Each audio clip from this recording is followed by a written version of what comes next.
IT job కోసం చూస్తున్నారా? ఐటీలో కెరియర్ బిల్డ్ చూసుకోవాలనుకుంటున్నారా? అయితే సమాధానం కోడింగ్ ట్యూటర్. అది సో స్టార్టింగ్ పెయింటర్ గురించి మాట్లాడుకున్నాం. సో మీ ఫేస్ ఫీచర్స్ చూసుకుంటే చాలా షార్ప్ ఉంటాయి. సీరియస్లీ ఐస్ చాలా ఎక్స్ప్రెసివ్ ఉంటాయి. మోస్ట్లీ మీరు వినే ఉంటారు, మోస్ట్లీ డైరెక్టర్స్ కానీ వాళ్ళు కానీ చెప్తూ ఉంటారు.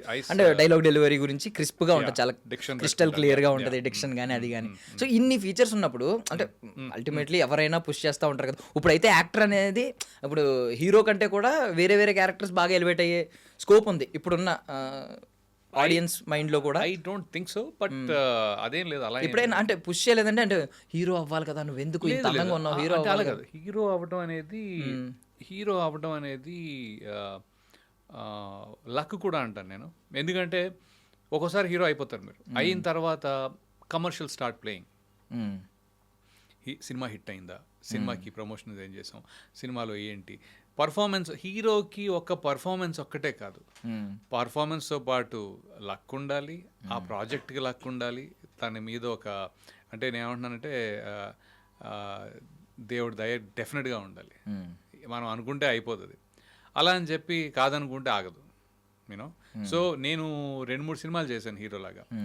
రెండైతే అంటే ఒకటి ఫ్లాప్ అయింది, కాలింగ్ బెల్ అనే దాంట్లో డబ్బులు వచ్చినాయి, బాగానే హిట్ అయింది. అంటే హిట్ అంటే తర్వాత చాలా మంది బాగానే. బట్ నేను అనేది ఏంటంటే టైంకి అది పడి it's a lot of luck అండి. హీరో అనేది టాలెంట్తో పాటు లక్ చాలా ఇంపార్టెంట్. సో ఐ థింక్ నేను ఫస్ట్ ఆఫ్ ఆల్ నేను హీరోలో ఆలోచించలేదు. అలా అని చెప్పి I think I did feel that అరే అయి ఉంటే బాగుండేది, ఎందుకంటే గట్టిగా దానికి ట్రై చేస్తుంటే బాగుండేది.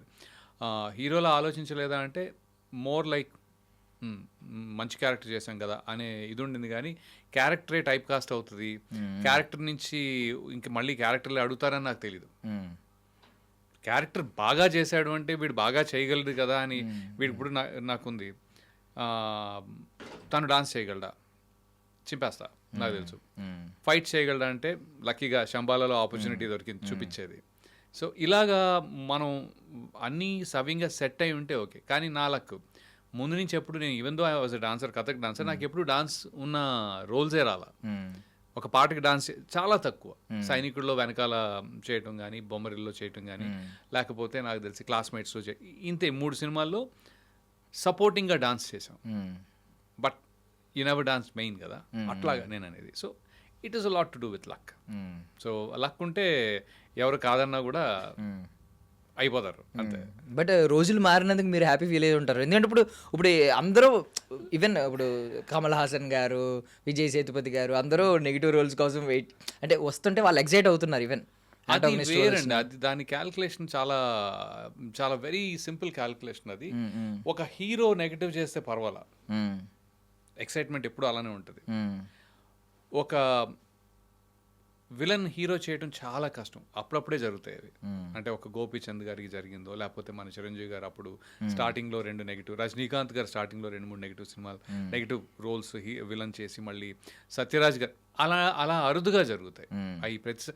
ఒకసారి నెగిటివ్ విలన్ నుండి హీరో అయినప్పుడు అయిన తర్వాత మళ్ళీ సక్సెస్ అయితేనే ముందుకి. కానీ ఒక హీరో నెగిటివ్ రోల్ చేస్తే అది సక్సెస్. ఒక హీరో నెగిటివ్ చేశాడు ఈయన, ఇప్పుడు అరవింద్ స్వామి యూనో ధృవ సినిమాలో విలన్ చేశాడని ఎంత ఆరా ఉంటుంది, ప్రజెంటేషన్ ఎలా ఉంటుంది మీకు అర్థం ఉంది, ఎంత ప్రజెంటేషన్ ఉంటుంది తెలుసా. ఒక విజయ్ సేతుపతి గారు విలన్ చేస్తే ప్రజెంటేషన్ ఎలా ఉంటుంది తెలుసా. మామూలుగా ఒక హీరోనే పాత్రని మాత్రమే నెగిటివ్ చేస్తున్నారు అది. సో ఆ డిఫరెన్స్ ఉంటుంది. So I think it's not the same అది. సో అంటే విలన్ మన సొసైటీ ఒప్పుకోవట్లేదు అంటారా? ఒక విలన్ని కాదు, విలన్ని సొసైటీ ఒప్పుకుంటుంది కానీ సిస్టమ్ ఒప్పుకోదు. సిస్టమ్ అంటే నేను అనేది డైరెక్షను, ప్రొడక్షను, డిస్ట్రిబ్యూషను. ఎందుకంటే ఆయనకి ఎంత వస్తారు. ఇప్పుడు సినిమా ఇప్పుడు క్వశ్చన్స్ ఉంటాయి. దురంధర్ అనే సినిమా రీసెంట్గా రిలీజ్ అయింది, దాంట్లో అక్షయ్ ఖన్నా విపరీతంగా చేసాడని మంచి పేరు వచ్చింది ఆయనకి. ఆయన ఎప్పుడూ అలానే చేసేవాడు, ముందు కూడా చేసేవాడు ఆయన. కానీ హీరోలాగా success అయ్యాడంటే not entirely.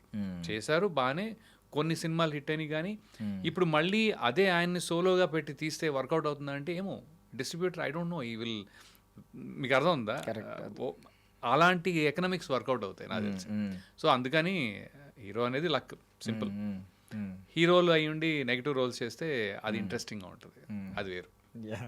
So CBIT రోజుల్లో ఒక్కసారి వెనక్కి వెళ్ళి, ఎందుకంటే కొత్త సంవత్సరం కాబట్టి పాత జ్ఞాపకాలని మధుర జ్ఞాపకాలని గుర్తు చేసుకుంటే అలా వెళ్దాం సార్. సార్ ఏంటి నిజంగా సిబిఐటి ఉన్న హ్యాపీ డేస్ లో ఉండేదా సార్ ఆ రోజుల్లో? విపరీతంగా, బీభత్సంగా. అయ్యో, నేను హ్యాపీ డేస్ చేయలేదని చాలా ఫీల్ అయ్యాను. చేయలేదంటే అంటే ఆ టైంలో నేను ఆల్రెడీ మనకి వెన్నెల ఇవన్నీ వచ్చేసి, కానీ ఆ హ్యాపీ డేస్లో ఆ నలుగురిలో రోల్స్ చేస్తుంటే బాగుండేది. ఒక సీనియర్ రోల్ చేసినా పోనీ ర్యాగింగ్ చేసేవారంటారా? సీనియర్ రోల్ కాదు, అంటే సీనియర్ రోల్ యాక్చువల్లీ శేఖర్ గారు అనుకుని నాతో అన్నారు కూడా, రవి నేను సీనియర్ రోల్ నీకు ఇద్దాం అనుకున్నాను కానీ నువ్వు మరీ నెగిటివ్ అంటే అప్పటికి వెన్నెల రిలీజ్ అయిపోయింది కదా, అది నేను చూస్తేనే చాలా నెగిటివ్ రోల్. అది నా సినిమాలో అంత నెగిటివ్ ఎవరు ఉండరు, నా కథల్లోనే ఉండరు అని. అంత నెగిటివ్ నిజంగానే లేరు ఆయన సినిమాలో, అంత నెగిటివ్ ఎవరు ఉండరు. సో నేను చూడగానే కొట్టొచ్చినట్టు అది కనపడుతూ ఉంటుంది కాబట్టి నేను ఇంకా మళ్ళీ I did not think of అని చెప్పారు ఆయన, క్లియర్గా చెప్పారు. బట్ నా ఉద్దేశం ఏంటంటే హ్యాపీ డేస్ లాంటి లైఫ్ కాలేజ్లో డెఫినెట్గా ఉండింది. It was a lot of fun. I think it's very important that everybody should go to college. That is an experience. Sure, ఎలాంటి ఎక్స్పీరియన్స్ అయినా మంచి ఎక్స్పీరియన్స్ మోస్ట్లీ. సో ఇర్రెలవెంట్ గా అడుగుతున్నాను, ఇప్పుడు ఆ హ్యాపీ డేస్ లో ఉన్న క్యారెక్టర్స్ లో చాలా క్యారెక్టర్స్ ఉన్నాయి కదా, అందులో ఎవరిదైనా మీకు కొంచెం సిమిలర్ గా అనిపించిందా? వరుణ్ సందేశ్. వరుణ్ సందేశ్. తమన్నా ఎవరండి? చెప్పకూడదు అలాంటివి, చెప్పకూడదు. Hey, I'm happily married for 27 years, bro. Yeah, sir. 2026 లో మీ హ్యాపీ అలాగా నేను అనేది ఏంటంటే నేను అలా నేను ఎందుకన్నానంటే కాలేజ్లో I was the best dancer for 4 years. Okay, 4 ఏళ్ళకి నేను pretty much had a great time. Okay, so cultural activity side, so మనం జనరలీ చదువుల సైడ్ కంటే చదువుకోని సైడ్ ఎక్కువ ఉన్నాము, అందుకని అలా అన్నాను నేను. బేసికలీ వాళ్ళకి కొంచెం సెలబ్రిటీ కైండ్ ఆఫ్ అంటే ఒక రకమైన ఎక్సైట్మెంట్ ఉండింది. అతిశయోక్తిగా మీన్ పాయింట్ ఏంటంటే ఐ జస్ట్ వేరే కాలేజీల నుంచి కూడా నా డాన్స్ పర్ఫార్మెన్స్ చూడడానికి వచ్చేవారు అలా. సో ఐ వాజ్ ప్రిటీ నా టైంలో హైదరాబాద్లో 3rd అలా కూడా వచ్చాను డాన్స్ కాంపిటీషన్స్. బట్ నేను అనేది ఏంటంటే ఒక పాట రాసి నేను సొంతంగా పాట రాశాను, ఇలా excitement always was there.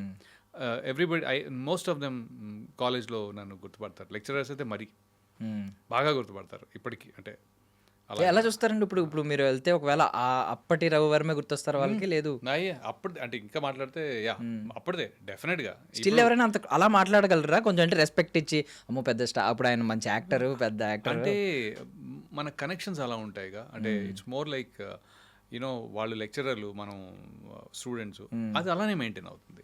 They are happy that you are an actor, they are happy that నీకేదైతే నువ్వు చేయాలనుకున్నావు నువ్వు చేసావనే ఆనందం వాళ్ళకి ఉంది.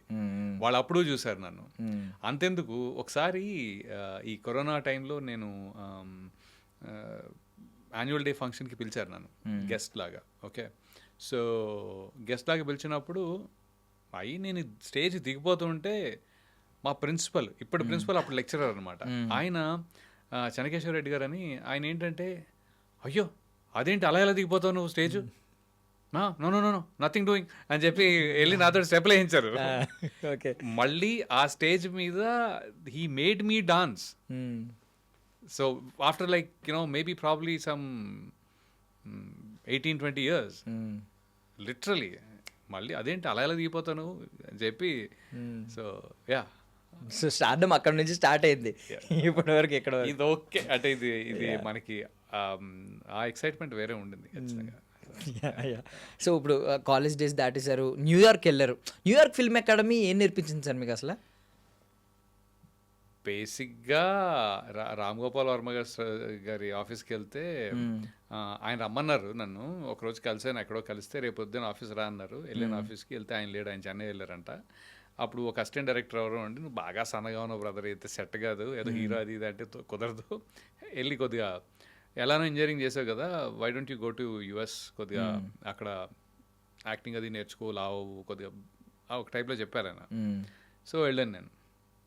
వెళ్తే వెళ్ళింది అందుకు new year film academy. It's a very small, ఎక్కువ రోజు షార్ట్ కోర్స్ అది, ఇట్స్ షార్ట్ కోర్స్ బేసిక్గా. సో అందుకని అది నేర్పించిందా అంటే ఇట్ నాకు ఏదైతే పర్సెప్షన్ ఉండిందో యాక్టింగ్ అంటే దాన్ని సపోర్ట్ చేసింది. అంటే ఆహా ఓకే నేను అనుకునేది కరెక్టే, వాళ్ళ టర్మినాలజీ వేరే అయి ఉండొచ్చు, విస్తారంగా ఏదో చెప్పుండొచ్చు, ఇలా చేయాలి అలా చేయాలి, మరి ఆల్రెడీ చేస్తున్నాను అది. అంటే నాకున్న పర్సెప్షన్ యాక్టింగ్ అంటే ఏదైతే నాకున్న ఆలోచన ఉందో అదే ఆలోచన విధానంలో అది కూడా ఉందన్నమాట. సో అందుకని అది ఓకే. కాకపోతే షార్ట్ 2-3 సార్లు తీస్తారని తెలియదు నాకు. అంటే ఒక 10 సార్లు తీస్తారని తెలియదు, వచ్చేదాకా తీస్తారని తెలియదు. ఒకసారే మనం ఎమోషన్ చేసేస్తాం అనుకున్నాను కానీ ఇట్ వాస్ నైస్.